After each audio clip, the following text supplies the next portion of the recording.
everyone, it's DuckFairy07. Today we are playing Giant Breakout. Okay, Fear of Missing Out was the D card that I was most excited for in brewing with Duskmourn, and I really like this card, and because it goes so well in so many strategies, so many decks can play this, and the Delirium is just very easily acquired nowadays, and goes well with a bunch of other good stuff cards in the format, especially like Nethergoyf, a Channeler, Mishra's Bubble, but also in this build I got 4 Tarmogoyfs that works well with the rest of the deck, and I feel like Breakout is definitely a card that I really want to play Fear with.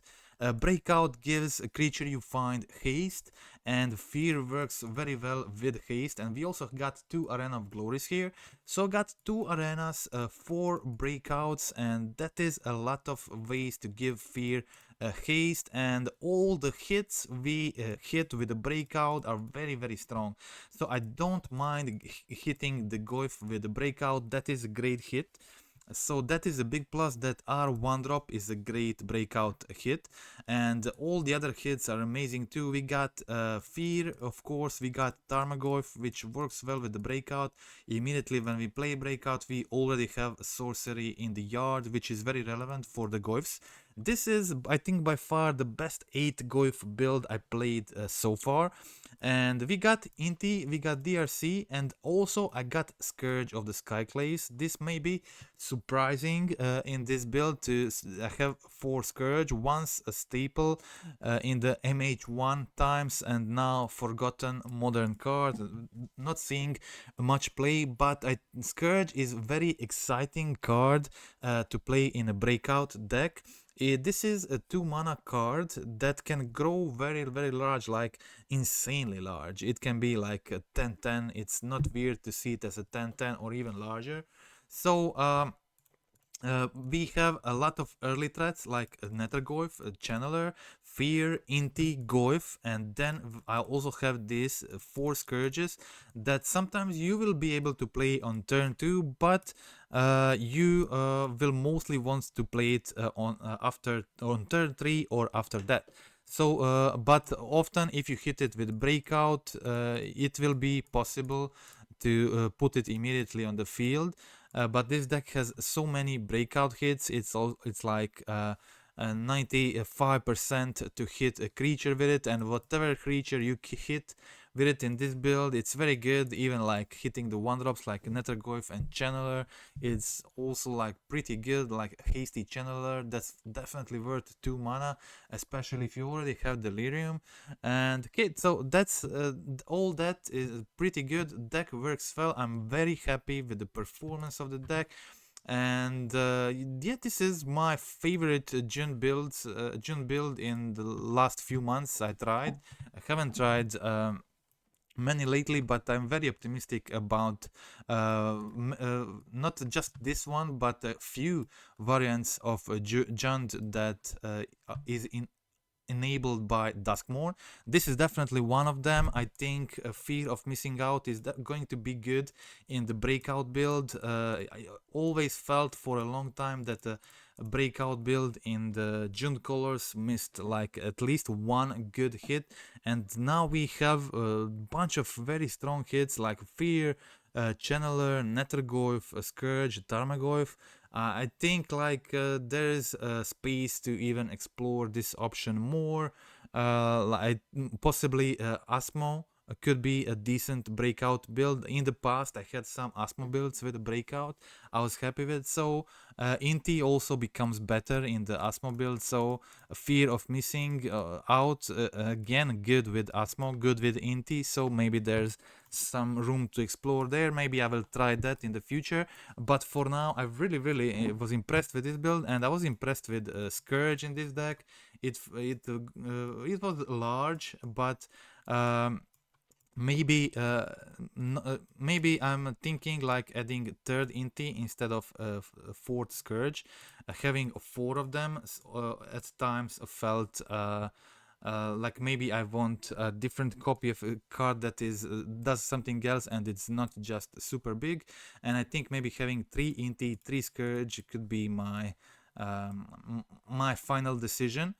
Because Inti gives Scourge Trample and Goyf Trample and works well with these cards here, so I think I might go with that. Also we get Giganta and Obsidian Charmels, Pyroclasms, Nihil Spellbombs, Outland Liberators, actually a cool hit from the sideboard with the breakout, and yeah, that's it. So let's go check out the gameplay. Before we go to the gameplay, I just want to remind you of my Decktionary. This is a Patreon-like page where I keep all my other non-video content. So I got a lot of content here at the moment. I got 3 sideboard guides, all fully upgraded. I got Domain Zoo sideboard guide, Mardu Bombardment, Mardu Energy sideboard guide.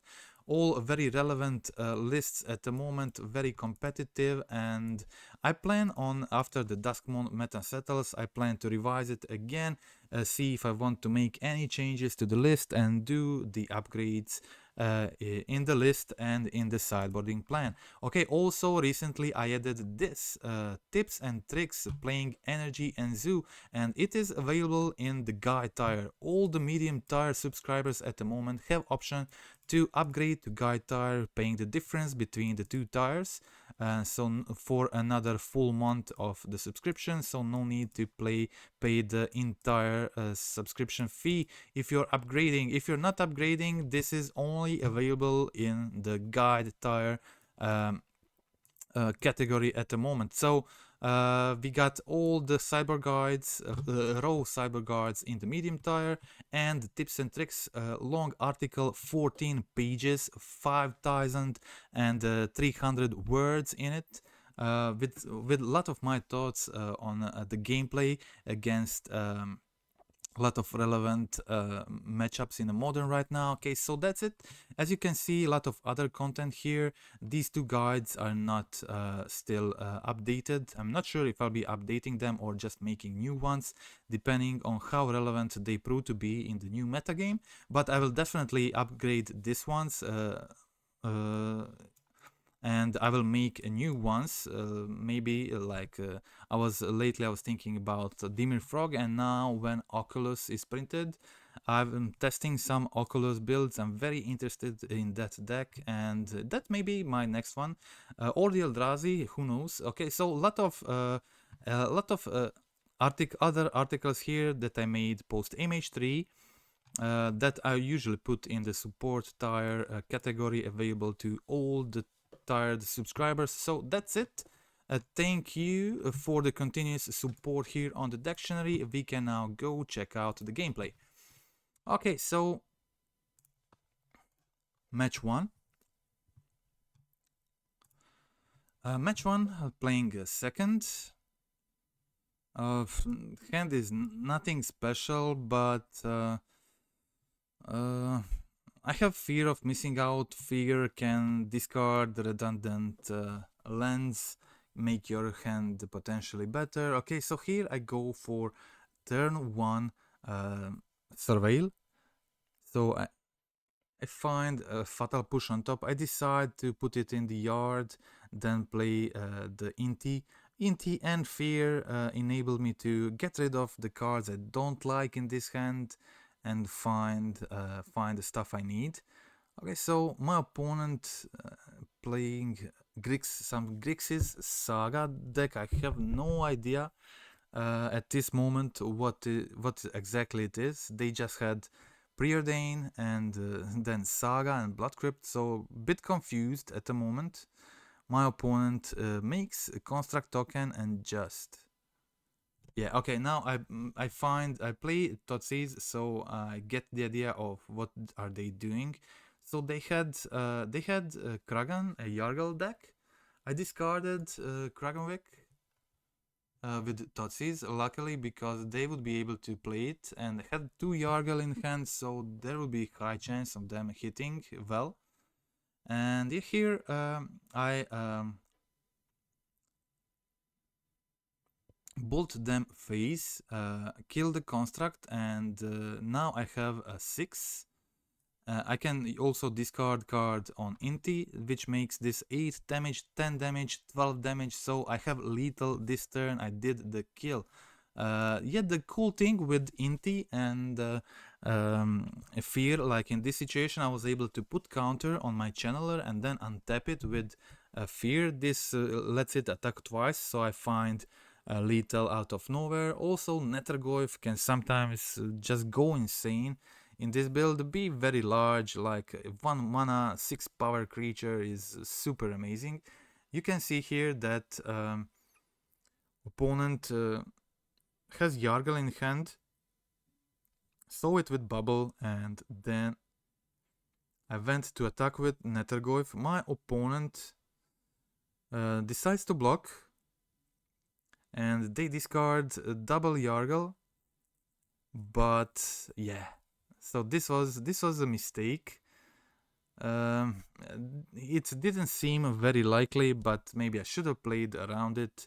I had Nihil Spellbomb in my hand, and I died from their Gorios. So if I just used the Nihil Spellbomb, this definitely would not happen. So there I had a different line of play, which was better in this situation, but I was also struggling to deal with Psychic Frog, and this was my best chance to deal with Frog. So my desire to kill Frog costed me too much in this situation. Okay, so that was a loss in game 2, and let's check out game 3, and also let's see the sideboarding plan.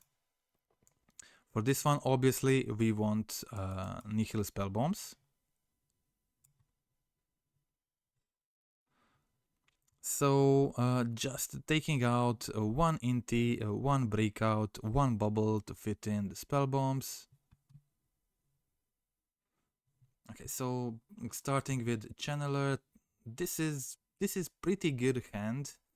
I have Goyfs are just very large, and yeah, I decided to get rid of the Liberator here. I boarded in Liberator. Liberator can kill their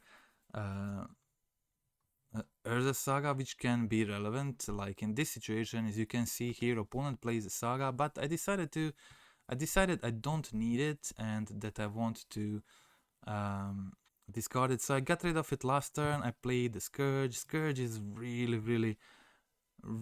big here. As you can see, 7/7 in this situation. Sometimes with Fear, Haste, you can very easily just one-shot your creature with the large Scourge. As you can see, 8/8 Scourge for 2 mana, 8/8, 1 mana, 5/6. These stats are just super crazy. But I was able to play Goyf with Haste. Also, Goyf with Haste is super scary. As you can see here, 7/7, 6/7 with Haste. You can give Goyf Haste, but not Nethergoyf because it's just 1 mana. Yeah, really good here, and I had one removal, and the Goyf with Haste was enough for lethal here. So that was the match, first one against Reanimator. So let's check out match 2.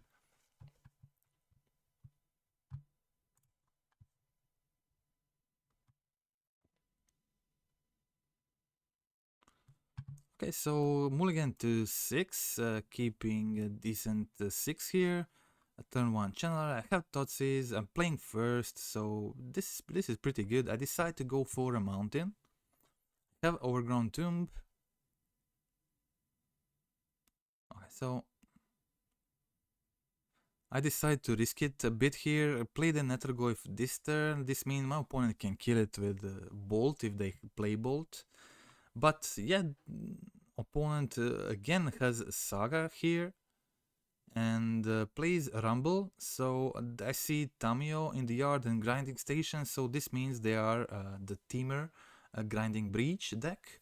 And Rumble actually helped grow my Goyf here, which was pretty good. So I gave it Trample with Inti. Discarded the fatal push there, so I decided to use the push. get the Surveil, kill the Eldrazi spawn token. I thought it would be a good idea to kill the Eldrazi spawn token because this deck plays the One Ring. I wanted to disable them from playing the One Ring next turn, and it was free to play with Inti ability. Okay, so now I was able to play the Tutsis, see their hand, and I was right because they had exactly Ring in their hand. They do have Emery here, which makes this a bit awkward. Okay, so I really want to kill this Emery because they can replay the ring if they don't, but my opponent decides to block my channeler, which is thing I liked because I was that triggered my revolt, and then I was able to fatal push the Emery, so that was actually a good deal for me. Okay, opponent only has a construct token here. They have to jump, and I can give Tarmogoyf trample with Inti ability. So opponent concedes. That is the game. Let's check out game 2.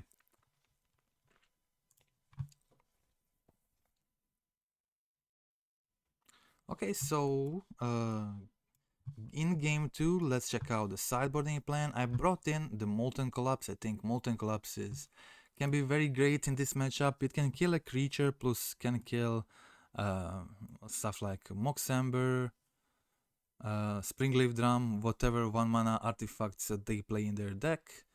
That can be relevant. As you can see here, trimmed one. I brought in the Nihil Spellbombs. Of course, they are the most important here because of their breach combo. So I brought out one breakout, one bubble, one inti, one channeler, one Tutsis, one push, a lot of one-offs to fit in the sideboard cards. I felt like that is where I want to be. And now I have two channelers and a Nihil Spellbomb on the field, but this time my opponent resolves turn 3 ring. And yeah, I don't have a solution for the ring, except of course discarding it and going really aggressive. Arena of Glory really helps in this type of situations. So often you can very easily just kill your opponent after they resolve the ring. If you have a lot of threats on the field, it's hard to deal with all of them. But in this situation here, opponent has a Soul Guide Lantern. They're able to kill my Goyf, make my channelers smaller, and plus their Tamiyo. With resolved ring and enough life, this is pretty bad situation for me. I still was able to find Goyf with a breakout here. Goyf with haste at least kills the Tamiyo here, but still they're on too much life, and I don't have a lot of gas left here. So opponent plays Emery, plays Moxember, plays Grinding Station, and Urza Saga still the ring on the field, and I do find Arena of Glory here, which means I can haste the Inti. I use the Molten Collapse, and which puts me in a decent position. Okay, so I discard the Liberator to put counter on the Goyf. Goyf is now 6-7. That is 7 damage, which puts me back into play. Opponent is on a 6, now loses 3 down to 3, which means they are dying next turn if they don't find a kill. And I have Nihil Spellbomb here to hit on their combo, but they find another One Ring on time. They also have a Grinding Station, which can, in a worst case, just sacrifice the ring, prevent them from losing in their upkeep. Okay, but they have protection this turn. It's still not over when they are so low on life. There's still some chance, so I put Giganta to hand. I have Arena of Glory to haste Giganta next turn. I'm holding Nihil Spellbomb to exile the graveyard if needed. And my opponent here goes for the breach. I have to sack the Spellbomb in response, but obviously they have they have station plus bubble, so that's not enough, and they play Emery after that and go off, so they have the kill there. Maybe I should have waited with the spell bomb, maybe that was better, probably. That was probably better. Just try to exile. They have priorities, so that is impossible. But yeah, the Nihil Spellbomb wasn't enough in that situation, so my opponent got the win in this game too. So let's check out game 3.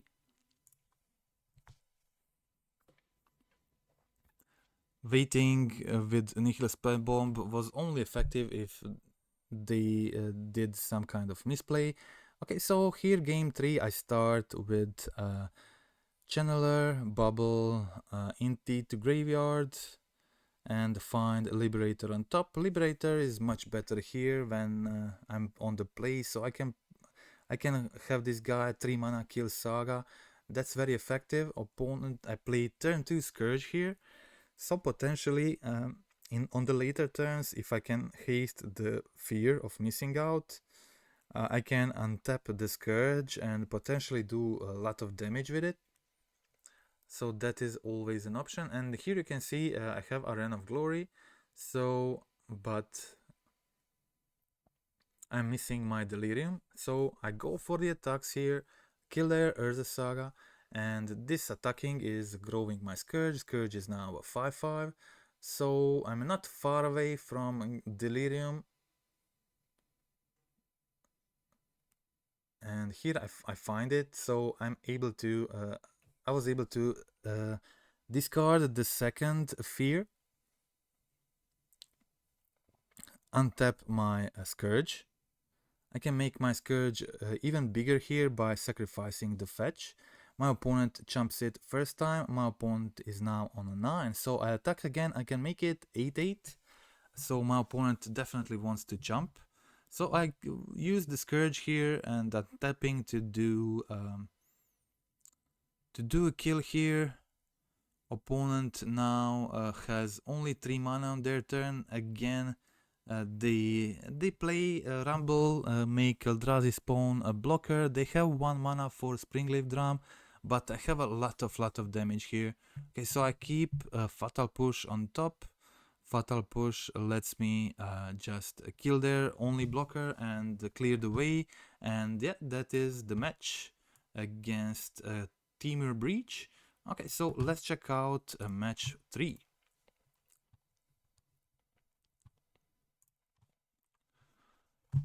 Okay, so match 3. Classic, I would say classic hand. There's a Survey Land, Nethergoyf Channeler, and Mishra Bubble. This is pretty good, and this was a weird game. My opponent multi-3 and just conceded. Okay, they didn't want to play with multi-3 or whatever, but yeah, I had no idea what I was playing against, so yeah, that doesn't happen much. It happens occasionally though. We will now see the game 2 against them. Okay, let's try it again.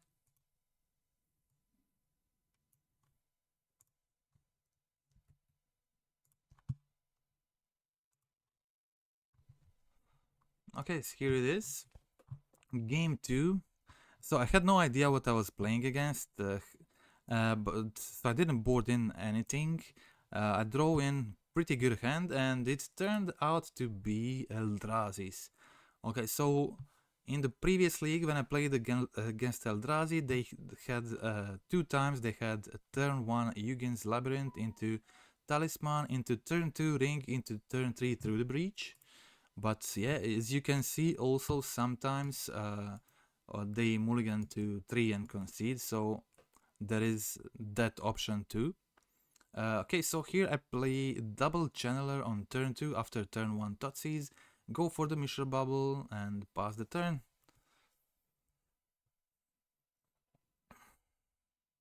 My opponent has Kozilek's Return on top, but they have wrong Talisman on the field. This Talisman doesn't let them cast the Kozilek Return. Okay, so now I was able to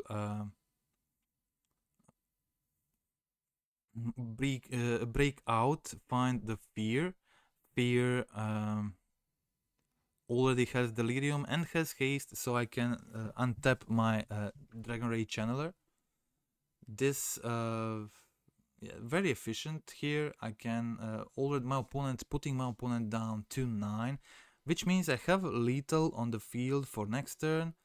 I have dot seizes, but yeah, my opponent finds a World Breaker, exiles my land, and that was ended up being a big problem because I did not get a second land, and so I couldn't dot seize them. I couldn't play anything at the moment.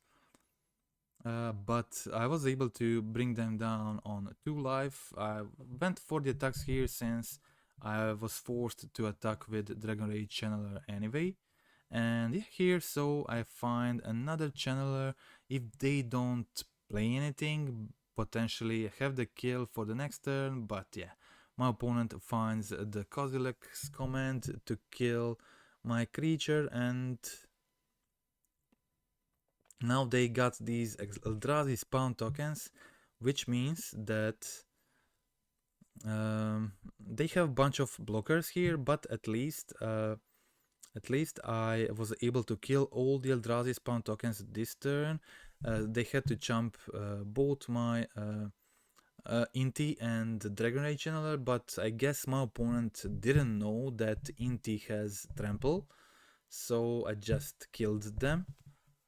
And yeah, trampled Inti over the Eldrazi spot. They had to block with all 3, let all 3 die, and then they would maybe be able to stabilize, but this way I just got the win. So very weird game, this one against Eldrazi opponent. Okay, so let's check out match 4.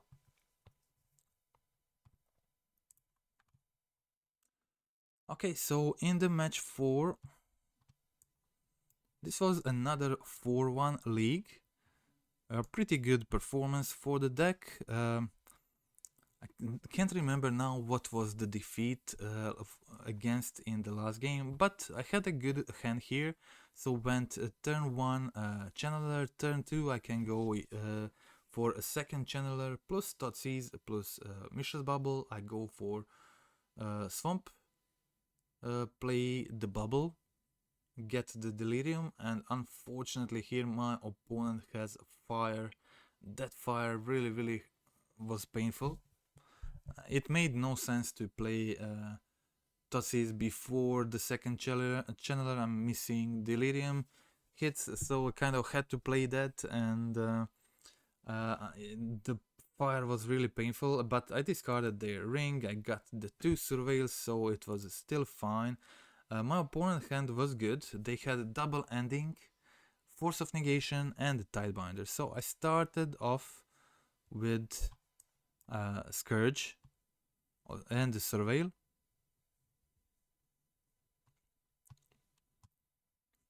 My opponent, yeah, this was just like using cards to make them play their removal spells. Okay, so they played 1 ending, they still have another one, and I go for Inti Goyf this turn. They're probably going to exile Goyf, and Inti can do a lot of value, which is important for this matchup.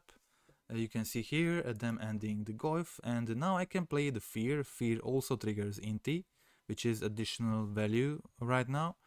Hit a second Inti, which wasn't the best hit here, but okay, so at least I removed it from the top, exiled another land, hit another land with Inti ability, play the Channeler, and pass the turn surveilling again, finding the Tarmogoyf on top, so pretty happy with that. And yeah, so next turn I have 2 strong attackers and Fear. Okay, so I go for the Giganta, so I can discard it. And I can now put counter on Channeler and then use Fear ability to untap it. Opponent has Tidebinder.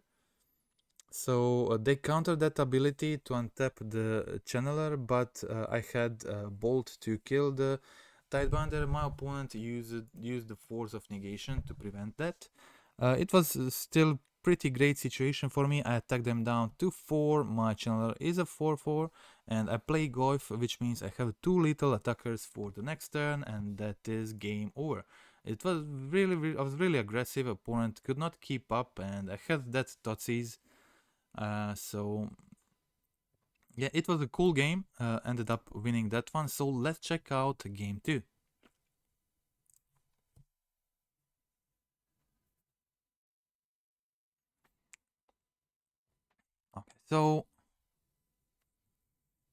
Okay, so situations like this are the reason why I want to um, go to 3 copies of Scourge and 3 copies of Inti.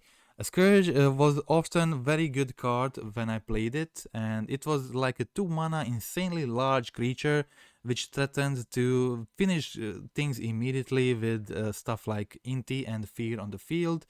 But it wasn't often the great play on turn 2, and this deck really has to focus on having a strong turn 2 plays. As you can see here, I find Fear with Breakout and hoping to hit my opponent for 3, and this means that my Scourge is already 3/3. So unfortunately my opponent has Flage, so I have to be aggressive with other cards to be able to make my Scourge better.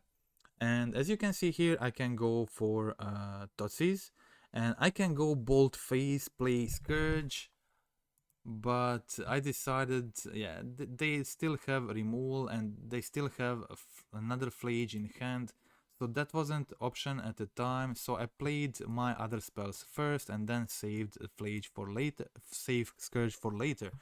Okay, so now opponent they play Flage from the yard. I did not find Graveyard Hate piece. I was really looking for a Graveyard Hate piece. So I play that Fear and discard the land. And okay, so now Scourge is getting more and more relevant for me here. I have Double Bolt, which means I can deal 6 to my opponent, make Scourge a 9/9. That is very strong. Okay, so here we can see 5 mana from the opponent. Exiling my Giganta, I still go in for 2. Play the Scourge, play the Channeler, pass the turn, holding Bolt. Bolt is not a great card in this matchup, but it can kill Solitude, it can go face, it can be relevant to make Scourge larger. So it's still fine. I have Delirium,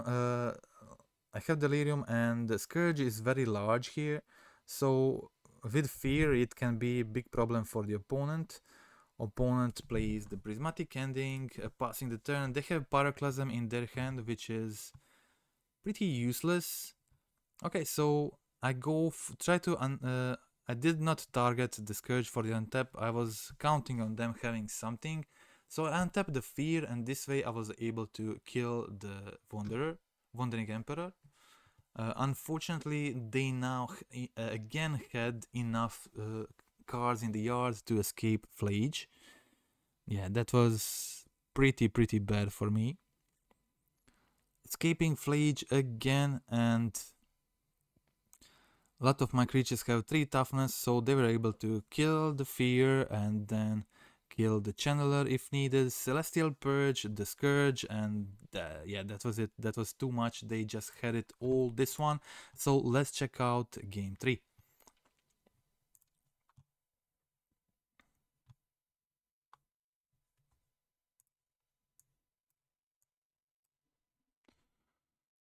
Okay, so let's check out the sideboarding plan in this one. So as you can see, I boarded out 2 Fatal Push, 2 Lightning Bolt, and 1 Mishra Bubble. The Nihil Spellbombs obviously go in as the most important card. Everything else is like not not as important. You can see here opponent goes for the prismatic ending, and I play the Nihil Spellbomb. Scourge is now a 4/4. They cycle Delirium, find the Raugreen Triumph, pass the turn. And okay, now it's a decent situation for me. Unfortunately, opponent had a Spell Snare, but I'm attacking with Scourge. Scourge is now a 5/5. I decided I want more threats, so I decided to sack the Spellbomb, go for a draw. I find I have a breakout, and I find a fetch here, which potentially is making my Scourge really large. I go for a Surveil, I put a second Molten Collapse in the yard, and still I'm attacking with a Nethergoyf, and my opponent is on 8, and the fetch from the top means that Scourge is lethal. So it is a 2 mana 9/9 here. That is incredible. Okay, they go for the Tidebinder. Unfortunately, my removal here is sorcery speed, so I can't go for the kill, but I put them down on 4, which means I have 2 lethal attackers here. Go for the Surveil, put land in the yard, Giganta hand, and pass the turn again. I go for 2 lethal attackers, and my opponent taps 1, doesn't have a removal for the second, so that is the match against Jet Sky Control. Okay, so I'm kind of we didn't see the last match of this league, but I'm really in a hurry. I don't think I'll have time to go through that. Usually always leave that one for the last, but I'll have to cut it short this time. I'm sorry. But okay, so we saw the 4 games with this league, with this deck. I really happy with it, with the deck. It performed good all day. I played like I think 2 or 3 leagues that day, and they were all very similar. As I think in the future I played 4 Scourge, 2 Inti here. I think I would switch to 3 Inti, 3 Scourge. I think I like that more, but you could see Scourge often in this league being 7/7, 8/8 or bigger, so it's really a 2 mana creature that can do a great job when you pair it with stuff like Fear of Missing Out, Inti, and Arena of Glory. So all these cards are amazing with it, and both Tarmogoyf and the little one, the big one, and the Scourge work very well, just doubling the attack phase. They have to jump twice, or doing trample with Inti, and that's also another thing why I like the third Inti. So 3 Inti, 3 Scourge I think there's like more chance to have Inti on the field in the same time when you have the Scourge, which is the ideal situation. So yeah. Okay, that's it for today. Hope you like the league, hope you like the gameplay. Really into this deck. I think I'll be playing it more. I played 8 Goyf builds before, various June builds. I think this is my favorite for now, and I just feel like very strong playing this deck. I always feel like there's a lot of lines that are surprising for the opponent. Deck can win out of nowhere and still have all these strong single spells that do a lot, and the Fear is just very good card, keeping this all together, and it has great synergy with rest of the deck, so really liking this one. So okay, for the end, a friendly reminder to click like, click subscribe, comment down in the video about your Jund version of. I saw there are different a lot of different versions. A lot of people already asking me why I don't play the Flight Trap in this deck. I think Flight Trap is a decent magic card. It's good in some builds that can produce Delirium very early and easily, but it's not for this build. I think Breakout doesn't find it. It's a 3 mana creature. Breakout only works for 2 mana and lower. So Breakout doesn't work well with it, and it just doesn't feel synergistic enough. It would force me to play some bad cards in this deck, like Tarfire and multiple copies of it. So I don't think it's for this deck. and for this version I considered all other options too, but this one I like the most for the moment. And yeah, okay, so again, thank you for watching. That's it for today, and goodbye.